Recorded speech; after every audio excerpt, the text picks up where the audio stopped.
another example of how to create an underbase. This is going to be for a one color design. In the previous ways I've shown you how to choke an underbase, and that's literally choke it and reduce it by adding a stroke. This time I'm going to show you how to trap an underbase, which means adding a stroke to the main color and then creating an underbase off of the original image. So here's the image. So I'm just going to go ahead and size this. Let me actually make sure this is sized correctly. 9 inches, so perfect. So I'm going to go ahead and move this over here. I'm going to bring this up to the top. As you guys know we're doing now.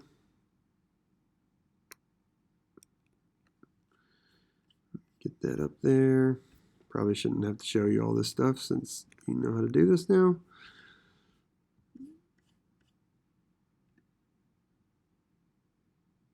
And looks like we got it. All right. So here's the image where this is going to go on a dark gray shirt. So what we need to do is make sure we make an underbase for this. So the first thing that I want to do is to make sure I get the layers right, which we've done before. So looks like this is here. So I'm going to move this over. Currently there's a track right there. We don't want that. So let me get that out of there. Actually, I'll go ahead and put it. So lime is the color we want to do it on. And so I'm going to move this out of the underbase area to the lime area. So now we have the true underbase area. I'm going to move the separations out of here too. So that was a back. So great. So now I want to create the underbase. A couple ways I could do it. Since everything's green here, actually I'm going to be safe and I'm just going to fill color. Same fill color. Let me make sure I hide it. Okay, great. So all that's there. Remove these guidelines. Great, so we got it. So now I'm going to copy this, put it to the right, put it to the left, save it in the underbase color, group it together, which is probably already grouped, and then I'm going to move it out of the color area into the underbase area. So great, so that's all set. So right now,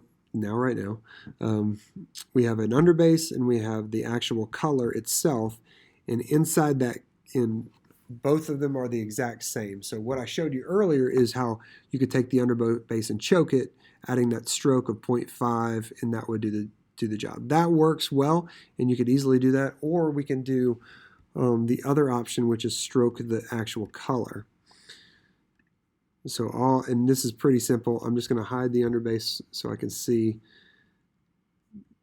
Group this, add the stroke, 0.5, the same exact stroke like this before, and then make sure this color,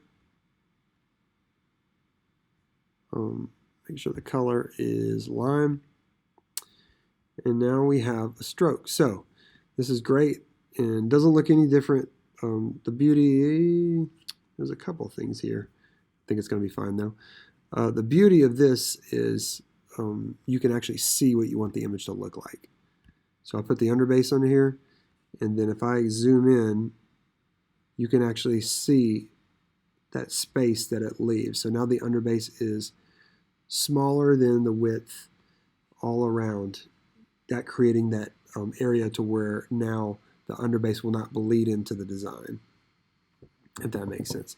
If we reverse this, you wouldn't see the underbase at all. You wouldn't see these because the true color is actually wider. So that's another easy way to do it. This actually works well if you're thinking for jobs that have multiple colors involved, and you have the white. And this is another way you could kind of do the same thing for the white. If you have part of your design is white and part of it is lime, then you just trap the original lime and not the white.